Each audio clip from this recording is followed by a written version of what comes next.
I'm going to teach you how to make a magical sigil for whatever intent or purpose you desire. I have seen many people talking about this on YouTube and in blogs and other sources, and it seems like everybody just describes how to make a sigil, you know, a custom sigil, but nobody ever explains how to turn it into a magical item. Everyone just says, well, draw it on paper and there you go, you're done.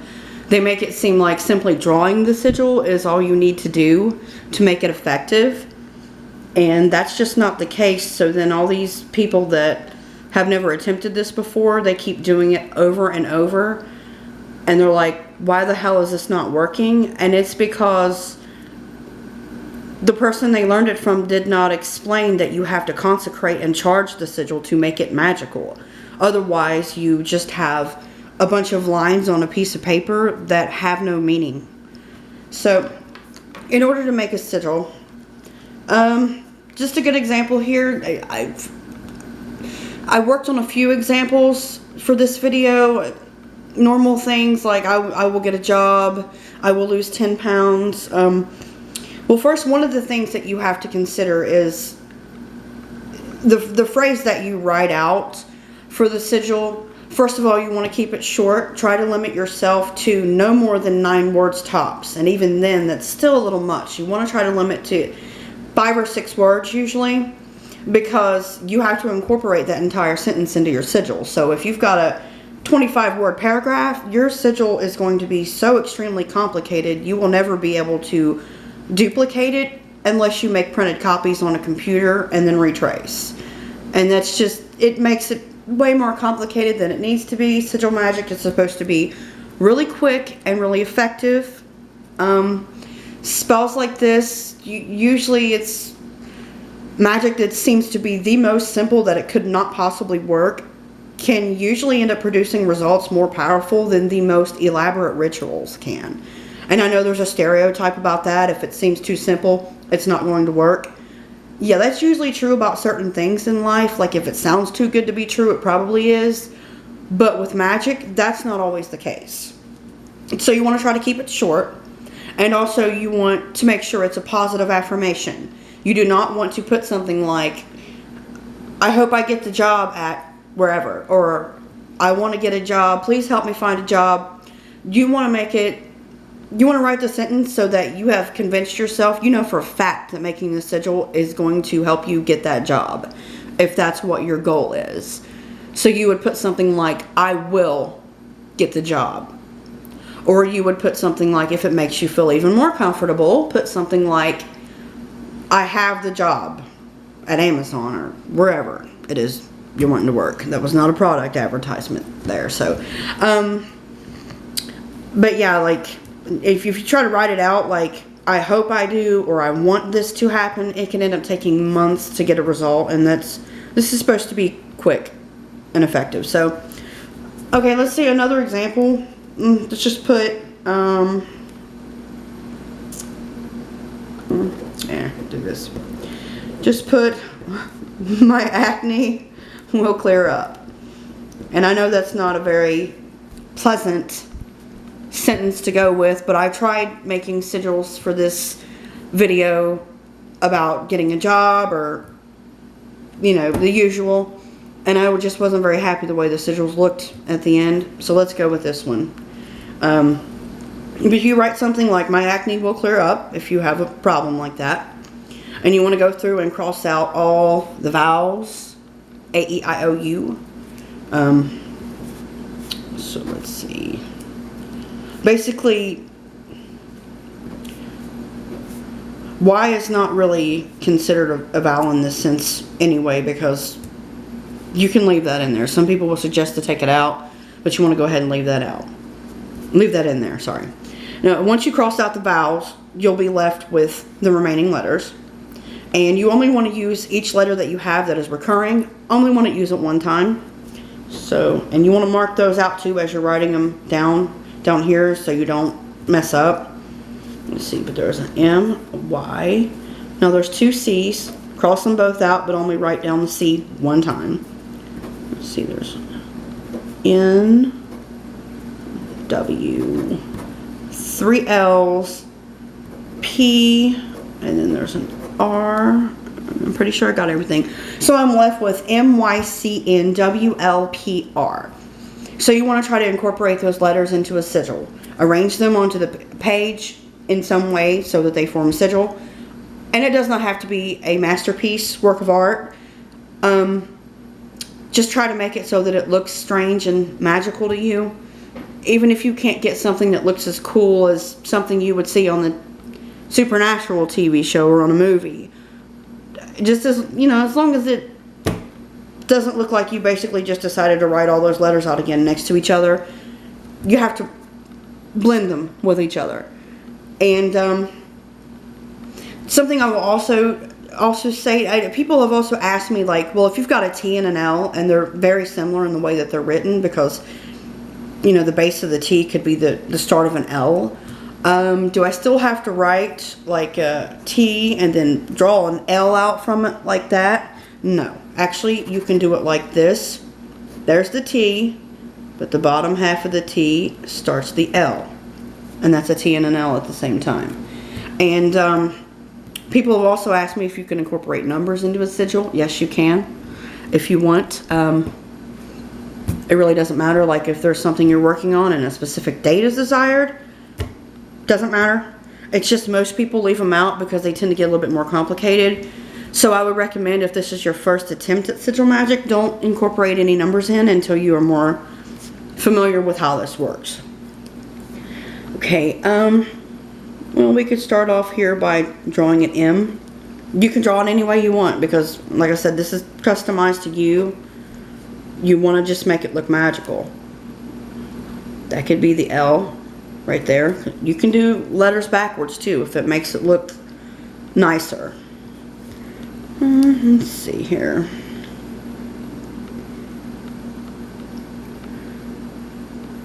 Extend that out a little bit. Turn that into a C. Add an extra line there. You got a Y right there.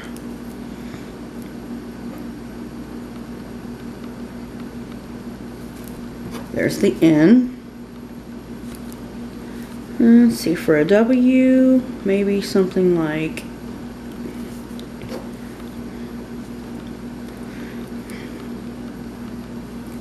backwards P.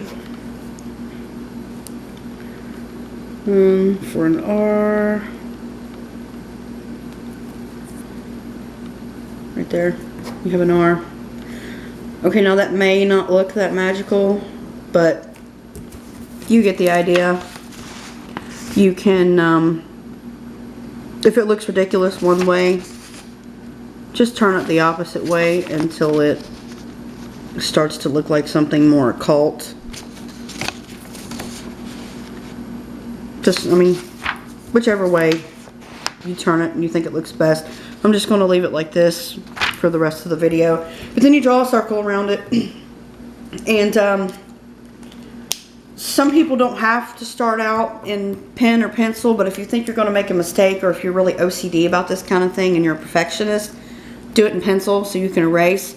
You don't want to have to redraw this thing 50 times, because this is something that should take probably 5 minutes most to make, and you don't want to be sitting here for 4 hours because your perfectionism is preventing you from just drawing it and moving on. If you do choose to draw it in something smaller first, like an ink pen or a pencil that has a smaller tip, then you want to trace back over the lines in marker. This is not the best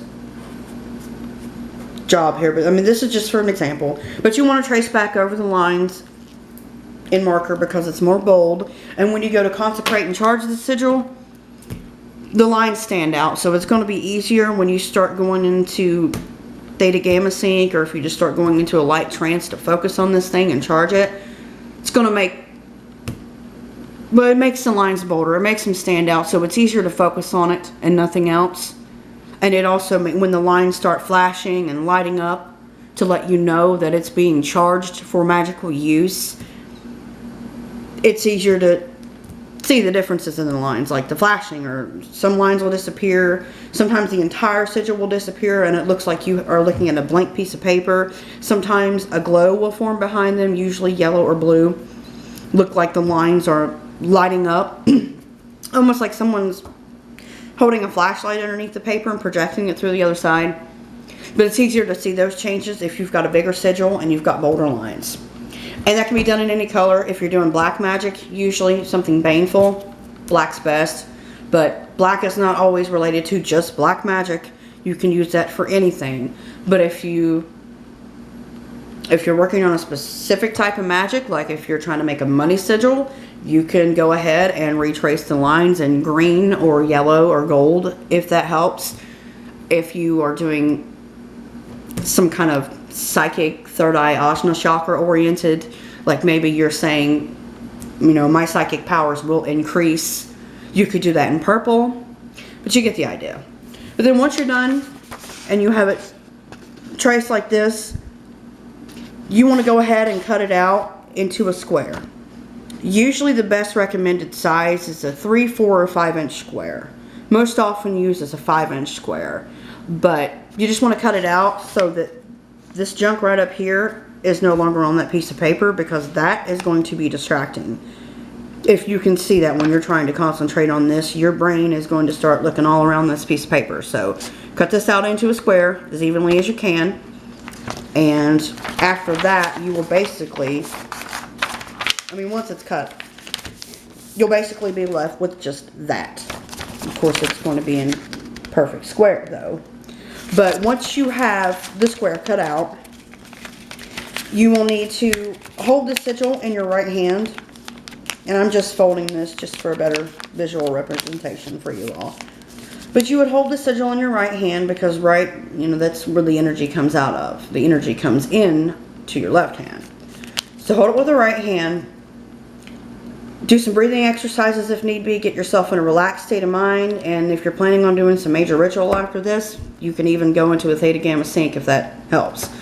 And you just basically want to focus on it. Allow yourself to get into such a focused mind state that, you know, like when you're sitting on the couch and you're staring off into space and you notice that everything in the room around you except for the floor or whatever it is you're staring at disappears and turns black, and all you can see is a small 3-inch radius of what you're looking at. That's how you need to focus on this. Focus on this to the point that that's all you can see is just this piece of paper and the sigil. And obviously if you're doing it in the dark, you want to have some candles going. You can tailor it to candle colors that are also associated with the sigil if you decide to make the sigil in color.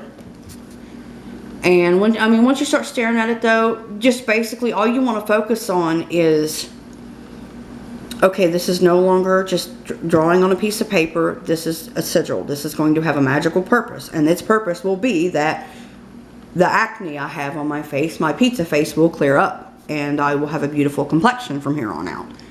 That's all you need to think of. It's just your goal coming true. And then when the lines start flashing, vibrating, bouncing around, glowing, whatever it does for you, it's different for everyone. Just keep doing that. Keep holding that trance-like state until it feels just right. Until you have no doubt in your mind that this thing is active now. And once it becomes active, you just basically want to meditate. You can continue staring at it, or you can close your eyes and go into a visualization. You don't have to see the entire thing playing out like a movie in your head, because that tends to get more complicated, and the more you think about it like that, the more your brain focuses on it, and you'll be less likely to forget about it. And once you're done, you're going to have to forget about this like you never even did it, because it will not work unless you practice the law of reversed effect, reversed effort, the law of withdrawal, whatever you want to call it. But once you do the visualization, don't try to see it playing out like a movie about how it's going to happen. Just picture yourself as if your complexion is already cleared up and you already have that beautiful image you're trying to get. Just see that. Focus on that for a couple minutes, as long as it takes, until you have completely exhausted all that desire. and you don't care what happens either way, because deep down inside you know for a fact this is going to work. So you don't have to convince yourself anymore that it's going to. And then once you're done, you basically just want to put this away. I mean, you can fold it in half, or you can leave it like this and just put it face down and sandwich it in between the pages of a book, and just get it out of your sight and put it somewhere where you're not going to accidentally pull it out all the time. You're not going to focus on it. Obviously, if you were doing some type of money, excuse me, if you were doing some type of money sigil and you were hoping to find an unexpected source of money and you wanted to carry this in your purse or your wallet, just put it somewhere where it's not going to fall out into the floor every time you make a purchase when you go somewhere, and somewhere where you're not going to stare at it in your wallet every time you have to pull out some money. But that was just a basic how-to lesson. So if anybody has any questions, or maybe I didn't explain anything good enough, you can just send me a private message on here and that's fine. I'll respond. Thanks.